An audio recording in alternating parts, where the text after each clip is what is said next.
پاکستان کو دوست ممالک کی طرف سے جو عزت تکریم دی جا رہی ہے اور جس سنجیدگی سے پاکستان کے ساتھ معاملات ڈسکس کیے جا رہے ہیں، دیکھیے پاکستان ایک اسٹریٹجکلی لوکیٹڈ نیوکلیئر اسٹیٹ ہے اور ہمیں فخر ہے کہ ہماری اسٹریٹجک لوکیشن اور اس کے ساتھ ساتھ ایک نیوکلیئر اسٹیٹ ہونا یہ ایک بڑے اعزاز کی بات ہے۔ اور جو حکومت کے آتے ہی معیشت کے حوالے سے مثبت خبریں سامنے آ رہی ہیں، وہ عالمی جریدے ہوں، وہ عالمی مالیاتی ادارے ہوں، وہ آزاد تجزیہ کار ہوں، سب کی طرف سے یہ کہا جا رہا ہے کہ جی حکومت معیشت کی بہتری میں بڑا کلیدی کردار ادا کر رہی ہے اور بہت جلد معیشت کے اندر جو بہتری شروع ہوئی ہے اس کے اثرات عام عوام تک پہنچیں گے۔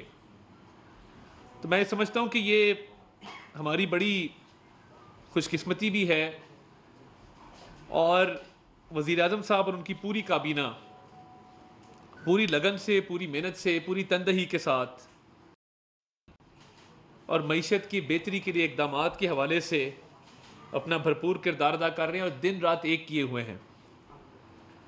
میں یہ سمجھتا ہوں کہ یہ جو مثبت خبریں آ رہی ہیں اس کے پیچھے بڑی محنت ہے کہ حکومت میں آتے ہی جو فیصلے کیے گئے معیشت کو لے کے،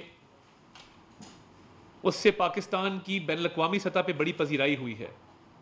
اور دیکھیے اسٹریٹجک لوکیشن پاکستان کی، جس پہ ہمیں ناز بھی ہے، فخر بھی ہے، نیوکلیئر اسٹیٹ ہونا، اور اتنا پوٹینشل ہے پاکستان کے اندر، وہ چاہے آپ کے قدرتی وسائل ہوں، وہ چاہے آپ کے آبی ذخائر ہوں، وہ چاہے معدنیات ہوں، وہ آئی ٹی کا سیکٹر ہو، ہماری ینگ پاپولیشن جو یوتھ کی پاپولیشن ہے جو 69% کے اوپر ہے۔ تو میں سمجھتا ہوں کہ یہ تمام چیزیں ہیں جس کو دنیا اب تسلیم کر رہی ہے اور دنیا مان رہی ہے، اور ہماری جو خارجہ پالیسی ہے وہ کامیابی کی طرف بڑھ رہی ہے۔ تو وزیر اعظم صاحب کا سعودی عرب کا دورہ بہت کامیاب رہا، اور اس دورے کے نتیجے میں، جیسا کہ کل ہز ہائنس جو سعودی فارن منسٹر آئے تھے، انہوں نے کہا کہ وزیر اعظم کے دورے کے نتیجے میں ہم پاکستان آئے ہیں، اور کل بڑا بھرپور دن سعودی وفد نے، سعودی وزراء نے گزارا، اور ہم شکر گزار ہیں شاہ سلمان سعودی فرما روا کے اور سعودی ولی عہد محمد بن سلمان کے، کہ وزیر اعظم کے دورہ سعودی عرب میں بھی جو انہوں نے عزت بخشی اور جو مہمان نوازی کی وہ بہت کم دیکھنے میں آتی ہے۔ اور عید الفطر کے فوراً بعد اپنا ایک وفد بھیجا، تو سعودی وفد کے ساتھ جو ملاقاتیں ہوئی ہیں، جس گرم جوشی کا مظاہرہ انہوں نے کیا ہے، اور سرمایہ کاری کے حوالے سے جو سنجیدگی کا انہوں نے مظاہرہ کیا ہے، میں سمجھتا ہوں یہ بڑا خوش آئند ہے۔ اور اس میں ان کا سرمایہ کاری کے حوالے سے ریفائنریز کے اندر، قدرتی وسائل کے اندر، ٹورزم سیکٹر کے اندر بہت سے معاملات ڈسکس ہوئے جن کو عملی جامہ پہنایا جا رہا ہے، اور یہ ایک بڑا مثبت اور بڑا کامیاب دورہ تھا۔ اور انشاءاللہ آنے والے چند ماہ کے اندر ایک ہائی لیول ڈیلیگیشن بھی آئے گا، اور ان معاملات کو ان کی کنکلوژن کی طرف لے جایا جائے گا، اور معاہدوں پر دستخط کے حوالے سے پیش رفت ہوگی۔ مگر ابھی بہت جلد سعودی عرب سے ان کے پرائیویٹ سیکٹر کا بھی ایک وفد آ رہا ہے، جو سعودی عرب کے انویسٹرز ہیں، جو نجی سیکٹر سے تعلق رکھتے ہیں اور وہ پاکستان میں انویسٹ کرنا چاہتے ہیں، اور پاکستان کے اندر موجود پرائیویٹ سیکٹر سے شراکت داری چاہتے ہیں۔ اس میں دونوں حکومتیں اپنا کردار ادا کریں گی کہ ان کو یہ سہولت دی جائے اور ان کے وزٹ کو فیسیلیٹیٹ کیا جائے، تاکہ پرائیویٹ سیکٹر کی جب انویسٹمنٹ آئے گی اور ہمارے پرائیویٹ سیکٹر کے ساتھ مل کے وہ انویسٹمنٹس ہوں گی، تو یہ معیشت کے لیے ایک بڑا مثبت قدم ہوگا۔ تو یہ میں سمجھتا ہوں بہت ہی خوش اسلوبی کے ساتھ اور بڑی برق رفتاری کے ساتھ آپ نے دیکھا کہ یہ معاملات آگے بڑھ رہے ہیں۔ یہ بین الاقوامی سطح پہ حکومت کی ساکھ ہے، میاں شہباز شریف کی ایک ریپوٹیشن ہے کہ دنیا جانتی ہے کہ وہ ڈیلیور کرنے والے لیڈر ہیں، وہ 24 گھنٹے کام کرنے والے لیڈروں میں ان کا شمار ہوتا ہے کہ جنہوں نے ہمیشہ ڈیلیور کیا ہے. تو اس کے ثمرات آنا شروع ہو گئے ہیں، وہ چاہے بلومبرگ کی رپورٹس ہوں، یو این ڈی پی کی رپورٹ ہو، ایشین ڈیولپمنٹ بینک اس پہ بات کر رہا ہے، بزنس سیکٹر اس پہ بات کر رہا ہے، اسٹاک ایکسچینج آئے دن نیا ریکارڈ ٹوٹتا ہے اور آپ دیکھتے ہیں کہ ہائیسٹ پوائنٹس اچیو ہوتے ہیں. تو یہ اس کا انشاءاللہ تعالیٰ بہت جلد عام آدمی تک ریلیف جو ہے وہ پہنچایا جائے گا، اور ہم سعودی حکومت کے، سعودی لیڈرشپ کے تہہ دل سے مشکور ہیں. آج کابینہ کا اجلاس وزیر اعظم کی صدارت میں ہوا، اس پہ تفصیلی طور پہ روشنی ڈالی گئی سعودی وزٹ کے حوالے سے، اور اس میں جو سرمایہ کاری کے حوالے سے پیش رفت ہو رہی ہے، اور جو سیکٹرز ڈسکس ہوئے ہیں جن میں سعودی حکومت جو ہے وہ سرمایہ کاری کرنے میں دلچسپی رکھتی ہے. اس کے ساتھ ساتھ آج ملک میں جو گندم کی صورتحال ہے اس کا بھی جائزہ لیا گیا. آپ کے علم میں ہوگا کہ گندم کے وافر جو ہیں مقدار میں ذخائر موجود ہیں، اور اس دفعہ جو گندم کی فصل ہے وہ بھی ایک بمپر کراپ کی طرف جا رہی ہے جو اب تک رپورٹس آئی ہیں.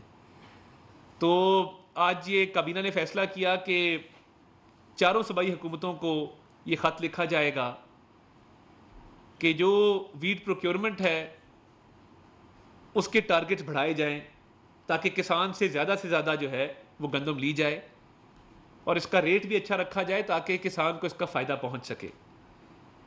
تو جو وزارت خوراک ہے، نیشنل فوڈ سیکیورٹی کی منسٹری ہے، اس کی طرف سے گندم کی جو پروکیورمنٹ ہے اس کے ٹارگٹ بڑھانے کے حوالے سے اور اس کی اچھی قیمت مقرر کرنے کے حوالے سے خط جو ہے وہ چاروں صوبوں کو آج لکھ دیے جائیں گے.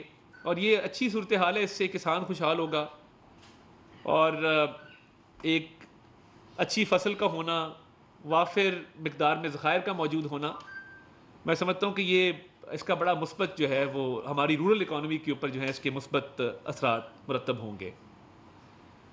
تو یہ معیشت کے حوالے سے، اور آنے والے چند دنوں میں آپ دیکھیں گے کہ اور دوست ممالک سے بھی وفود کا جو ہے وہ پاکستان آمد ہوگی.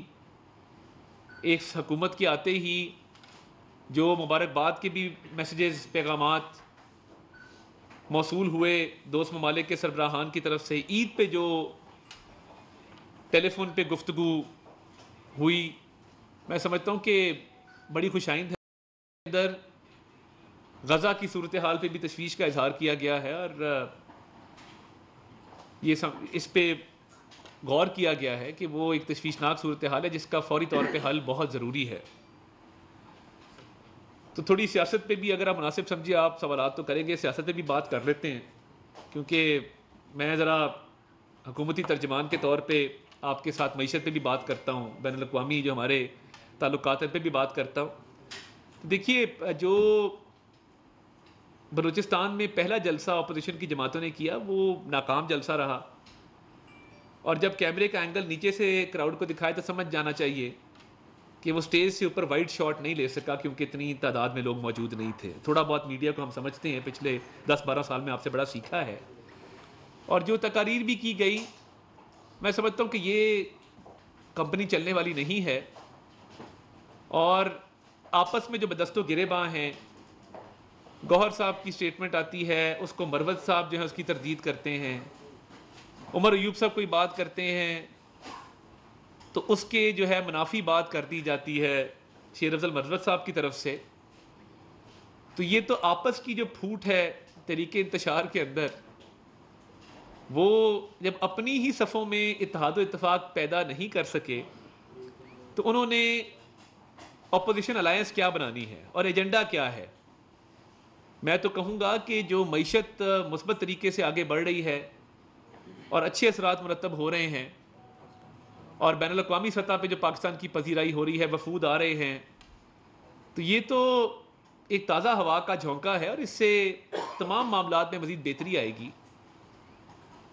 تو میں نہیں سمجھتا کہ اپوزیشن کے پاس کوئی ایجنڈا ہے بات کرنے کے لیے. ہاں، آپ ہمارا ساتھ دینا چاہتے ہیں پارلیمان کے اندر، پارلیمان سے باہر، آپ ضرور عوام کو ریلیف دینے کے حوالے سے پالیسی سازی میں ہمارا ساتھ دیں، آپ پاکستان کی معیشت کی بحالی کے حوالے سے ہمارا ساتھ دیں، مگر یہ جو میں نہ مانوں کی سیاست ہے کہ ایک ہی جیل کے باہر کھڑے ہو کے ایک لیڈر کوئی بات کرتا ہے، دوسرا کوئی اور بات کرتا ہے، تو یہ کرپشن کے کیسز ہیں جس میں آپ کے لیڈر جو ہیں وہ جیل بھگت رہے ہیں، اور ان کیسز کی فکر کیجئے، ان کیسز پر توجہ دیجئے، اور آپ جلسے آپ کے ہم نے دیکھ لیے ہیں، تو مجھے نہیں لگتا کہ یہ اپوزیشن کی تحریک کو زور پکڑ پائے گی، اور یہ تعمیر و ترقی کا سفر جو ہم نے شروع کیا ہے، وزیر اعظم شہباز شریف صاحب کی پوری توجہ اس پہ مرکوز ہے، یہ انشاءاللہ تعالیٰ جاری و ساری رہے گا۔ مشتاق گمان صاحب سر جناب سر ایک تو یہ بتائیں کہ کل جو فیض آباد کمیشن کی رپورٹ آئی ہے اس پہ کوئی کیبنٹ میں ڈسکشن ہوئی ہے نہیں ہوئی ہے، اور اس پہ حکومت کا کیا موقف ہے سرکاری طور پہ؟ اور دوسرا ہمارا آپ کو پتہ ہے کہ Iran Pakistan gas pipeline کا ایک پروجیکٹ ہے جو ہے بڑی دیر سے، تو ایرانی پریزیڈنٹ بھی آ رہے ہیں، ان کے ساتھ ظاہر ڈسکشن ہوگی، مگر ساتھ امریکہ کا بھی ایک سیریس کنسرن انہوں نے پچھلے دن ڈونلڈ ٹرمپ صاحب نے کہا تھا کہ ہم اس پر پوزیشن لیں گے، تو اس وقت حکومت کی کیا اسٹریٹجی ہے اس کے اوپر Iran Pakistan gas pipe line?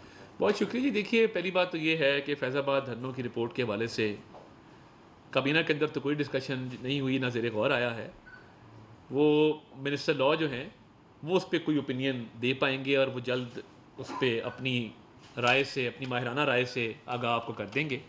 دیکھیے پاکستان تمام ممالک سے اچھے تعلقات، دوستانہ تعلقات چاہتا ہے، اور آپ کے علم میں ہے کہ ہمارے وزیر خزانہ اس وقت امریکہ میں موجود ہیں، اور ان کی IMF کے ساتھ اور دیگر مالیاتی اداروں کے ساتھ جو ہیں وہ میٹنگ جاری ہیں، تو پاکستان تو اس چیز کا خواہاں ہے کہ وہ تمام ممالک کے ساتھ دوستانہ اور برادرانہ تعلقات رکھے، جس سے پاکستانی عوام کا اور پاکستان کی حکومت کا فائدہ ہو، معیشت کی بحالی میں مدد ملے۔ تو آنے والے دنوں میں مزید اس پہ روشنی ڈالیں گے، اور جس طرح آپ نے کہا جو دورہ ابھی آ رہا ہے اگلے چند دنوں میں، اس سے بھی بڑے مثبت اثرات جو ہیں وہ مرتب ہوں گے اوور آل انوائرمنٹ کے اوپر۔ وہ جب دورہ ہوگا تو اس پہ تفصیلی انشاءاللہ تعالیٰ بات کریں گے۔ خالد محمود صاحب ایکسپریس سے طارق صاحب، جو 9 مئی کے واقعات کے ملزمان ہیں ان کی جو سزائیں ہیں اس میں مسلسل تاخیر ہو رہی ہے، ابھی تک 9-10 ماہ ہو گیا ان کو سزائیں نہیں ہو رہی۔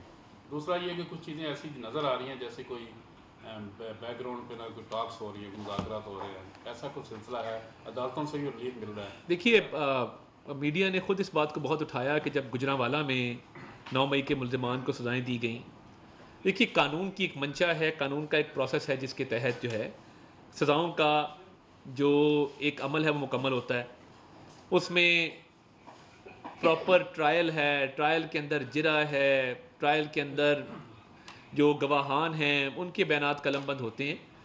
تو میں یہ سمجھتا ہوں کہ اس کو جلد مکمل ہونا چاہیے، اور 9 مئی کو جو شہداء کی یادگاروں کو مسمار کیا گیا، ملک کے دفاعی اداروں پہ حملے کیے گئے، اور ابھی بھی اب وہ کم رہ گئے ہیں، سوشل میڈیا پہ تعداد خاصی ان کی اب کم ہو گئی ہے۔ جس طرح پہلے وہ گالم گلوچ بریگیڈ سوشل میڈیا پہ پاکستان کے دفاعی اداروں پر حملے کرتے تھے، پاکستان کی سالمیت کے حوالے سے بات کرتے تھے، اب وہ اتنا زور نہیں ہے، اور میں سمجھتا ہوں کہ یہ جو معیشت کی بحالی کے حوالے سے مثبت اقدامات اٹھائے جا رہے ہیں، اس کا بڑا کردار ہے اس کے اندر۔ تو یہ قانون کا پروسیس فالو کرتے ہوئے امید ہے کہ یہ 9 مئی والے کیسز جو ہیں جلد اپنے منطقی انجام تک پہنچیں گے، اور سپریم کورٹ نے بھی دیکھیے نا جو کم سزاؤں والے لوگ تھے جن کی جرم اتنا بڑا نہیں تھا، اس حوالے سے فہرست بھی طلب کی تھی اور اس پہ احکامات بھی جاری کیے تھے۔ تو امید ہے کہ اس ملک کی سلامتی کی خاطر، اس ملک کی دفاع کو مضبوط کرنے کی خاطر جو جن عدالتوں میں یہ مقدمات زیر التوا ہیں وہ جلد اپنے منطقی انجام تک پہنچیں۔ طارق سمیر صاحب طارق صاحب یہ بتائیے کہ آپ ایک طرف تنقید کر رہے ہیں PTI پہ، ٹھیک ہے، بنتا ہے آپ کا تنقید کرنا، لیکن رانا ثناء اللہ صاحب اور میاں جاوید لطیف آج کل جو مختلف چینل پہ جا کے انٹرویوز دیتے ہیں، اور جس طرح کا ان کا لہجہ، وہ بیانیہ PTI کے قریب ترین بیان کرتے ہیں، اس کی کیا وجہ ہے؟ وہ دونوں کیوں اس کی لائن لے رہے ہیں؟ دیکھیے آزادی اظہار رائے ہے اور جمہوریت کا حسن ہے کہ پارٹی کے اندر بھی جب ہم بات کرتے ہیں ہمیں یہ اجازت ہے کہ ہم کھل کے اپنی آراء کا اظہار کریں۔ ان کی آراء سے اتفاق کرنا نہ کرنا وہ ایک الگ سوال ہے، مگر میں یہ سمجھتا ہوں کہ وہ اپنی آراء کا اظہار کر رہے ہیں، اور میری تو ان سے یہ التماس ہوگی کہ پارٹی کے اندر بہت گنجائش موجود ہوتی ہے اختلاف رائے کی، تو کیمرے کے سامنے پارٹی کی پالیسی بیان کرنی چاہیے اور کیمرے کے پیچھے پارٹی کی پالیسی سے اختلاف رائے کرنا چاہیے. یہ ایک بہتر طریقہ ہے اس چیز کو ڈیل کرنے کا. نوید اکبر صاحب جی لطیف صاحب نے ایک الزام خیر لگایا مغل صاحب مال روڈ پہ ایک او سی نے 90 کروڑ روپیہ لے کے شیخو پورا کی 5 نشستوں کو خریدا گیا ہے، اس کے پیچھے لینڈ مارک ہے. دوسرا یہ کل جو پرائم منسٹر صاحب کے پاس سعودی واسط ملا جس میں ہوٹل دینے کا کیا گیا، سی ڈی ایس زمین دے گی، وہ کس بنیاد پہ دے گی؟ آپشن پہ نہیں دے دی گئی کوئی دے دی نہیں وعدہ کوئی یادداشت پہ دستخط ہوئے. مگر وہ کس آپشن کے ریٹ پہ؟ دیکھیں نا میری آپ سے گزارش ہوگی، آپ تمام سے گزارش ہوگی، دیکھیں خبر اس پہ بات کریں جو تصدیق شدہ ہو. کیا سرائیاں وہ بھی دوست ممالک سے آنے والی سرمایہ کاری کے حوالے سے، یہ نامناسب ہے. دیکھیے جب تک کوئی کسی یادداشت جس کو میمورینڈم آف انڈرسٹینڈنگ کہتے ہیں دستخط نہ ہو، جب تک کسی معاہدے پر دستخط نہ ہو، میں سمجھتا ہوں کہ یہ کیا سرائی مناسب نہیں ہے. اور دوسرا دیکھیں ٹورزم سیکٹر کے اندر انویسٹمنٹ آنی ہے اور وہ بالکل آنی چاہیے.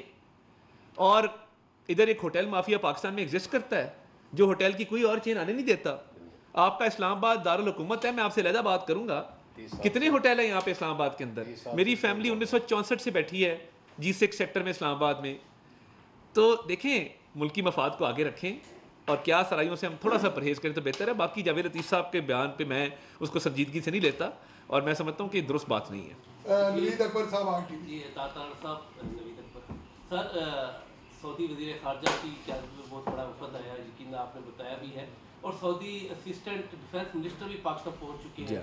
تھوڑا سا ان کے دورے کے حوالے سے بتائیے کہ ایسے کون سے پروڈکشن میں کون سے ایسے شعبے ہیں، کوئی پاکستان آرڈیننس فیکٹریز کے ساتھ کوئی چل رہا ہے، کوئی HMC کے ساتھ ہے، کوئی PAC کیمرہ کے ساتھ ہے، کون سے ایسے پروجیکٹس ہیں جن کے اوپر بات چیت ہونی ہے؟ بہت شکریہ. دیکھیے آپ کے علم میں ہے کہ وزیر دفاع سعودیہ کے وہ بھی تشریف لائے تھے 23 مارچ کی پریڈ میں انہوں نے حصہ لیا تھا. ان کی وزیر دفاع کے ساتھ ملاقات خواجہ آصف صاحب کے ساتھ ہوئی تھی.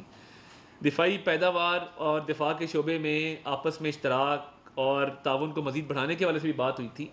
تو یہ اسی وزٹ کی ایک اگلی کڑی ہے اور انشاءاللہ کوشش کی جائے گی کہ دفاعی پیداوار کے حوالے سے بھی جو ہے وہ کوئی نہ کوئی معاہدہ جو ہے وہ عمل میں آ جائے. اور یہ اب سلسلہ چل پڑا ہے نوید صاحب، اور آپ دیکھیں گے کہ وقت کے ساتھ ساتھ یہ سلسلہ بڑھے گا. جس طرح نائب وزیر دفاع آئے ہیں، اب ان کے پرائیویٹ سیکٹر کا ایک ڈیلیگیشن آ رہا ہے، پھر ٹاپ لیڈرشپ کا ڈیلیگیشن جو ہے اس پر بھی بات چیت ہو رہی ہے. تو یہ بڑا پوٹینشیل ہے اور پاک سعودی تعلقات مزید بڑھیں گے. بڑے درینہ تعلقات ہیں. تاریخ میں آپ جب دیکھیں گے تاریخی طور پہ بڑی اہمیت رہی ہے پاک سعودی تعلقات کی. تو جو اربوں ڈالرز کی انویسٹمنٹ آنی ہے پاکستان کے اندر، زر مبادلہ کے ذخائر بڑھیں گے، بزنس کانفیڈنس بڑھے گا، انویسٹر کانفیڈنس بڑھے گا اور پاکستان کی معیشت بحال ہوگی، غربت، بے روزگاری، افلاس کا خاتمہ ہوگا، لوگوں کو نوکریاں ملیں گی. اسکل ڈیولپمنٹ کے حوالے سے بات ہو رہی ہے کہ جو پراپرلی ہمارا اسکل لیبر ہے یا اسکل لوگ ہیں IT کے شعبے میں ہیں، کسی اور شعبے میں ہیں، ان کی جو خدمات جو ہیں وہ باہر جا کے سر انجام دیں. پاکستان میں زر مبادلہ ہے. تو یہ تمام چیزیں جو ہیں یہ زیر غور ہیں. یاسر ملک صاحب دنیا سے. صاحب یہ بتائیے گا کہ پرائم منسٹر صاحب کی خواہش ہے کہ غریب عوام جو ان کو ریلیف دیا جائے، لیکن اس ماہ ہم نے دیکھا کہ 2 دفعہ جو پیٹرولیم پرائس ہے وہ انکریز ہوئی، جس کی وجہ سے امپیکٹ جو ہے وہ غریب عوام کے اوپر پڑا. ہر چیز جو ہے وہ مزید اچھا سوال جی مہنگی ہوتی ہوئی دکھائی دے رہی جی. ہے. تو آج یہ کابینہ کے اجلاس میں، یا جس طرح سے ہمیں اکثر پریس ریلیز ملتی ہے کہ پرائم منسٹر صاحب نے اجلاس جو ہے وہ کنڈکٹ کیا ہے، لیکن اس کے اوپر کوئی بظاہر کوئی دکھائی نہیں دے رہا. کوئی دیکھیے دکھائی دے رہا ہے اور امپیکٹ آ رہا ہے. عالمی ادارے سارے کہہ رہے ہیں کہ مہنگائی میں کمی ہوگی. اچھا اب پیٹرول کی پرائس پہ آ جائیں. پیٹرول کی پرائس کیوں بڑھی؟ ایک دفعہ بڑھی. ڈیزل کی شاید ہو سکتا ہے کوئی ایک آدھی دفعہ زیادہ بڑھی ہو، مگر یہ کیوں بڑھی پیٹرول اور ڈیزل کی پرائس؟ اس لیے کہ عالمی سطح میں تیل کی قیمتیں اوپر چلی گئیں غزہ کی اور فلسطین کی سچویشن کی وجہ سے. اگر یہ ایسکلیشن نہ ہوتی اور یہ خطے کے اندر یہ حملے نہ ہوتے تو تیل کی قیمت اس بحران کی وجہ سے اوپر نہ جاتی جو گئی ہے. اس بحران کی وجہ سے یہ بحران آیا ہے تو عالمی سطح پہ قیمت اوپر گئی، جس کی وجہ سے پھر پاکستان پہ اس کا اثر پڑتا ہے. ادروائز حکومت کی پوری توجہ ہے. اور دیکھیے اگلے چند ماہ کے اندر آپ بہتری آپ کو نظر آئے گی. پی آئی اے کی پرائیویٹائزیشن تیزی سے چل رہی ہے, اس سے بڑا فرق پڑے گا. جو آپ اور میں ٹیکس کا بوجھ برداشت کرتے ہیں, 800 ارب روپے کا خسارہ ہے, سالانہ 80 ارب روپے کا خسارہ ہم برداشت کرتے ہیں. تو جب یہ نجکاری ہوگی, ایئرپورٹس کی آؤٹ سورسنگ ہوگی, پی آئی اے کی نجکاری ہوگی, ایف بی آر کی ڈیجیٹلائزیشن ہوگی, اور یہ تمام معاملات ہیں جن کا آئی ایم ایف سے کوئی تعلق نہیں. میں پہلے بھی اس پہ بات کرتا ہوں, یہ ہم نے خود کرنے ہیں. اخراجات کم ہوں گے, اور یہ تمام چیزیں جب آگے چلیں گی تو اس میں بہتری آئے گی. اور انشاءاللہ تعالیٰ تمام جو ہیں اس وقت پروجیکشنز آ رہی ہیں وہ ساری پازیٹیو ہیں. جی لاسٹ کوسچن. عثمان خان طاہر صاحب دو تین چھوٹی چیزیں. ایک تو یہ بتائیے گا نون قاتل لینا تھا وہ سارا منظور ہوا یا نہیں ہوا, اس کے آئٹم پہ بتا سکتے. دوسرا یہ جس طرح سے آپ نے بتایا کہ سعودیز آ رہے ہیں, پھر ایرانی پریزیڈنٹ آ رہے ہیں, کیا پاکستان ایران اور سعودیہ کے تعلقات کی بہتری بھی کوئی مصالحت کا کردار ادا کر رہا ہے؟ تو یہ بھی اسائنمنٹ ہے ہماری. اور تیسرا یہ کہ آپ نے کہا کہ گندم کے حوالے سے صوبوں کو خط لکھنے جا رہے ہیں. 27 کلومیٹر کی حکومت کا تاثر یہ دیا جاتا ہے, اور تمام تر اختیارات جو ہیں وہ اس وقت صوبائی حکومتوں کے پاس ہیں. تو وفاقی حکومت کیسے ڈائریکٹ کرے گی صوبائی حکومتوں کو, جبکہ سندھ میں یہ کسان چیخ رہے ہیں کہ ہمیں ہماری گندم نہیں لی جا رہی اور باہر سے گندم صوبائی حکومت منگوا کے پروکیور کر رہی ہے. کس طریقے سے ان چیزوں کو مینیج کریں گے, کیونکہ یہ عوام سے ریلیٹڈ معاملہ ہے, یہ گلے پڑنے میں. دیکھیں, جو فوڈ سیکیورٹی کا محکمہ ہے, وزارت ہے, گندم ایکسپورٹ اور امپورٹ کرتی ہے وفاقی حکومت. صوبائی حکومتیں چینی یا گندم وفاقی حکومت کے بغیر اگر وافر ذخائر بھی موجود ہوں وہ ایکسپورٹ نہیں کر سکتے, اگر کمی ہو تو وہ امپورٹ باہر سے نہیں کر سکتے. تو اوور آل ریگولیشن اور کنٹرول وفاقی حکومت کا ہے. پھر دوسرا معاملہ ہے بارڈرز کے کنٹرول کا, سمگلنگ کو روکنے کا, اس پہ بھی وفاقی حکومت کی ریگولیشن ہے.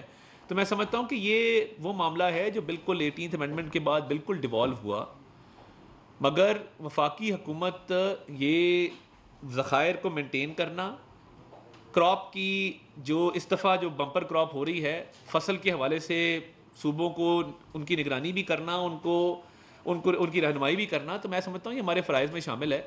تو اس پہ آبویسلی ہماری ایک باڈی مشترکہ مفادات کونسل کی بھی ہے, اس میں بھی معاملات ڈسکس ہوتے ہیں. تو یہ صوبوں کو خط اس ناطے سے لکھا جا رہا ہے کہ وفاقی حکومت اپنی ذمہ داری نبھا رہی ہے. اور اسلام آباد بالکل میں سمجھتا ہوں کہ وفاق کا تمام اکائیوں کے ساتھ بڑا اچھا تعلق ہے. ایون خیبر پختونخوا کے صوبے کے ساتھ ہماری ایک اچھی مثالی کوآرڈینیشن ہے. تو یہ چلتی رہے گی. اور دیکھیے, جہاں تک پاکستان کے بین الاقوامی تعلقات کی بات ہے, میں اس پہ بات کر چکا ہوں کہ ہم تمام ممالک کے ساتھ اچھے تعلقات چاہتے ہیں, اور پاکستان کے مفاد میں, پاکستان کی عوام کے مفاد میں تمام ممالک کے ساتھ ہم جو ہے وہ آگے بڑھیں گے, شراکت داری کو بڑھائیں گے, تعاون کو بڑھائیں گے, انویسٹمنٹ کو بڑھائیں گے. تو پہلا سوال آپ کا کیا تھا جی؟ 2 ہو گئے. ہاں, کیبنٹ کے ایجنڈے میں ایک اور بڑا اہم جو آج ایجنڈا آئٹم زیر غور آیا وہ public private partnership policy frame work کی منظوری تھی. تو یہ بڑے عرصے سے معاملہ چل رہا تھا, اور اس پہ ایشین ڈیولپمنٹ بینک کی ایک گرانٹ بھی اس سے مشروط ہے. تو پبلک پرائیویٹ پارٹنرشپ کی جو رولز ہیں, جو اس کا فریم ورک ہے, اس کی پالیسی ہے, اس کی منظوری دے دی گئی ہے. اس سے آسانی پیدا ہوگی کہ جو آپ کا نجی شعبہ ہے وہ سرکاری محکموں کے ساتھ مل کے اگر کوئی وینچر شروع کرنا چاہیں گے, اور کئی پروجیکٹس آپ کے عوام کی فلاح و بہبود کے لیے پبلک پرائیویٹ پارٹنرشپ بورڈ میں ہوتے ہیں. سندھ میں بہت کام ہوا ہے اس کے اوپر, تو وہ پالیسی فریم ورک بھی آج کابینہ نے منظور کیا. آپ نے گندم کی بات کی, ہماری 27.5 بلین جو بمپر کراپ ہے, اور ہماری ضرورت 30.5 بلین سے زیادہ ہے, جس کے لیے ہمیں $1.7 بلین چاہیے. تو جو تیزی سے ایگریکلچر کی زمینیں ختم ہو رہی ہے اور بڑھتی آبادی ہے, اس پہ حکومت کے پاس کیا پالیسی ہے؟ اور دوسرا, رات کو آپ کے ہی وزیر دفاع خواجہ آصف صاحب نے کہا کہ جنرل باجوہ صاحب اور جنرل فیض صاحب جو ہے وہ فیض آباد دھرنا کمیشن میں پیش نہیں ہوئے, تو یہ انکمپلیٹ ہے. تو اگین آپ کو کیا ورژن ہے آپ کی حکومت کا؟ دیکھیں, پہلی بات تو یہ کہ گندم کے حوالے سے جو میں نے کہا کہ بمپر کراپ ہو رہی ہے اور ابھی فصل کاٹی جا رہی ہے اور آلریڈی وافر ذخائر موجود ہیں, تو مجھے کوئی شارٹ فال کا خطرہ بالکل نہیں لگتا. اور بلکہ ہم تو صوبائی حکومتوں کو یہ کہہ رہے ہیں کہ آپ زیادہ مقدار میں کسان سے جو ہے وہ گندم لیں, تاکہ کسان کا بھی فائدہ ہو اور حکومت کے پاس بھی وافر مقدار میں اس کے اسٹاکس موجود ہوں.